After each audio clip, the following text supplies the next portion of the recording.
जब कर्ण की उठती है चर्चा तब कृष्ण भी दोषी दिखते हैं, लेकिन ये बड़ी योजना थी, चलिए उस पक्ष में मिलते हैं। नमस्कार, मैं दिव्य रघुवंशी आप सभी लोगों का हार्दिक स्वागत एवं अभिनंदन करता हूं आज के इस वीडियो में। दोस्तों, बहुत दुख होता है जब आप काबिल तो हो मगर लोग आपकी काबिलियत को न पहचाने।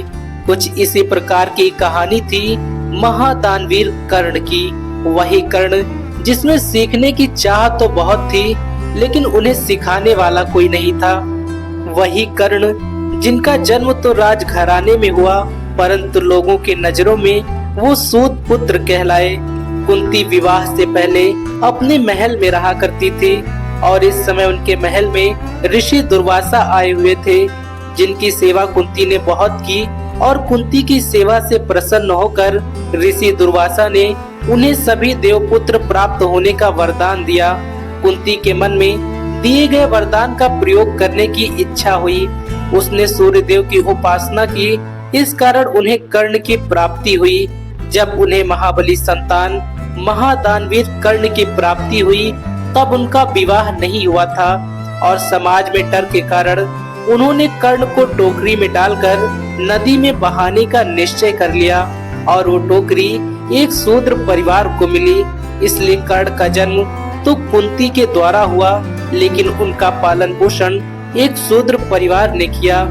कर्ण के पास बचपन से ही एक कवच और कुंडल था, जो उसे सभी प्रकार के अस्त्र शस्त्र और बीमारियों से सुरक्षित करता था। जैसे जैसे बड़े हुए उनके मन में युद्ध कला सीखने की जिज्ञासा हुई और ये जिज्ञासा और भी बढ़ती गई।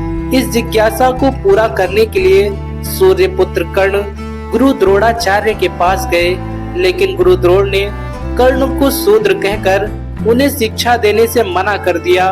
अब कर्ण को अकेले ही युद्ध कला सीखनी थी, लेकिन गुरु के बिना शिष्य वैसा ही होता है जैसे समुद्र में बिना पतवार के नौका चलाना।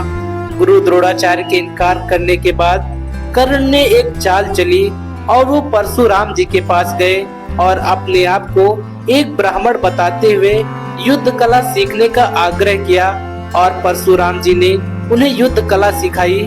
जब कर्ण युद्ध कला में माहिर हो गए तब परशुराम जी को उनके सूत पुत्र होने का पता चला। परशुराम जी अत्यंत क्रोधित हो गए क्योंकि कर्ण ने उनसे झूठ बोला था। इसलिए भगवान परशुराम ने उन्हें ये श्राप दिया कि जब तुम्हें मेरी शिक्षा की सबसे ज्यादा आवश्यकता पड़ेगी तब तुम इसे भूल जाओगे। कर्ण को छोड़कर कौरव और पांडवों को भी शिक्षा दी थी। जब उनकी शिक्षा संपूर्ण हुई तब उनकी काबिलियत दिखाने के लिए एक युद्ध रखा गया। इसमें गदाधारी गदाधारियों से, तलवारबाज तलवारबाजों से और धनुर्धर धनुर्धरों से लड़े। इस युद्ध में अर्जुन के टक्कर का कोई भी धनुर्धर धरा पर नहीं था। इस कारण द्रोणाचार्य ने ये ऐलान कर दिया कि इस धरती पर अर्जुन से बड़ा धनुर्धर कोई और नहीं है। तभी प्रजा में एक हाथ उठा और वो हाथ था सूत पुत्र कर्ण का। पर गुरु द्रोणाचार्य ने ये कहकर कर्ण को चुप करा दिया कि वो एक सूत पुत्र है। और तभी दुर्योधन ने अपनी चाल चली और उसने कर्ण की लाचारी का फायदा उठाते हुए उन्हें अंग देश का राजा बना दिया, जिसके कारण कर्ण अपने ही भाई अर्जुन के विरुद्ध युद्ध में शामिल हो गए।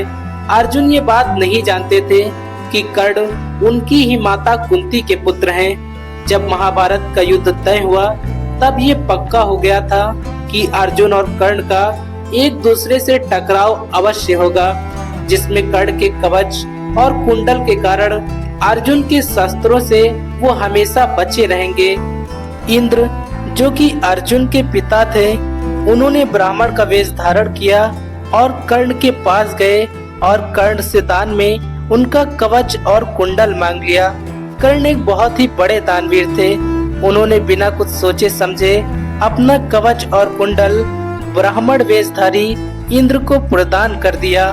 महाभारत का युद्ध शुरू हुआ। दुर्योधन कर्ण और अर्जुन के बीच के टकराव को भली भांति जानता था, जिसके कारण वो कर्ण को पहले ही दिन भीष्म पितामह की जगह सेनापति नियुक्त करना चाहते थे, परंतु भीष्म पितामह ने एक शूद्र पुत्र के आदेश का पालन करने से साफ इनकार कर दिया और कहा कि अगर कर्ण इस युद्ध में लड़ेंगे तो मैं इस युद्ध से बाहर हो जाऊंगा, जिसके कारण कर्ण को भीष्म पितामह के सिरसे पर लेटने तक युद्ध से बाहर रहना पड़ा। लेकिन जब कर्ण युद्ध भूमि के अंदर आए तब उनके अंदर गुस्से की अग्नि बहुत ही ज्यादा भड़क चुकी थी। वो अर्जुन से बदला लेना चाहते थे। अब अर्जुन और कर्ण के बीच टकराव शुरू हुआ। युद्ध के दौरान जब अर्जुन कर्ण को बहुत पीछे कर देते थे तो श्री कृष्ण चुप रहते थे, और जब कर्ण अर्जुन को एक कदम भी पीछे कर देते थे तब श्री कृष्ण बहुत ही अधिक प्रसन्न होते और कर्ण की प्रशंसा करते, जिसे देखकर अर्जुन बहुत अधिक क्रोधित हो गए और श्री कृष्ण से पूछते हैं कि हे कृष्ण, आप कर्ण की प्रशंसा क्यों कर रहे हैं, जबकि मैं कर्ण पर ज्यादा भारी पड़ रहा हूँ।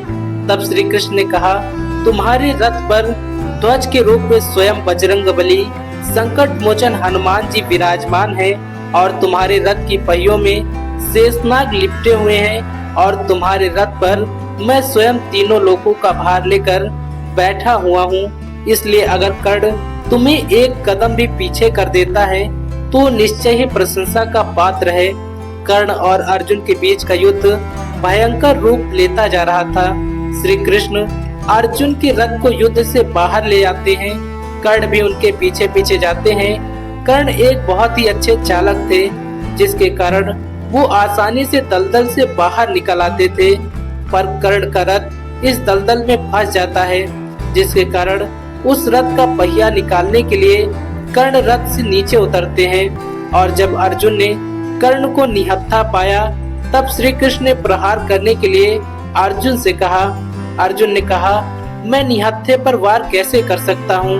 तब श्री कृष्ण उनसे कहते हैं, जब तक कर्ण निहत्था है तब तक तुम उसका वध कर सकते हो, लेकिन जब उसके हाथ में शस्त्र होगा तब उसका वध कर पाना असंभव है। ये सुनकर अर्जुन अपना धनुष उठाते हैं। ये देखकर कर्ण कहते हैं कि यदि तुम मुझ निहत्थे पर वार करोगे तो मैं ब्रह्मास्त्र का आगमन कर दूंगा, परंतु इससे कुछ नहीं होता। समय एकदम से रुक जाता है और श्री कृष्ण कर्ण के पास जाते हैं और उन्हें उनकी गलतियों का आभास कराते हैं, और परशुराम जी के श्राप के कारण उनके ब्रह्मास्त्र का असफल होने का कारण भी उनको बताते हैं। श्री कृष्ण उनसे कहते हैं कि तुमने अपनी सारी जिंदगी अपने लिए बिता दी ताकि तुम अपना हक ले सको, परंतु यदि तुम अपनी बुद्धि का प्रयोग करते तो शायद तुम्हें यह दिन नहीं देखना पड़ता। आगे श्री कृष्ण ने अपनी गलती भी मानी और वैसे ही खड़े हो गए और समय फिर से चल पड़ा। कर्ण ने अर्जुन से कहा कि मुझे मुक्ति दे दो। तभी अर्जुन ने वार किया और कर्ण को धराशाही कर दिया। तो दोस्तों, आपको ये जानकारी कैसी लगी और आप महाबली महादानवीर सूर्यपुत्र कर्ण के बारे में क्या सोचते हैं? कमेंट बॉक्स में अपने राय जरूर दें। कल फिर से मिलेंगे एक नई वीडियो के साथ। तब तक के लिए जय हिंद, जय भारत साथियों।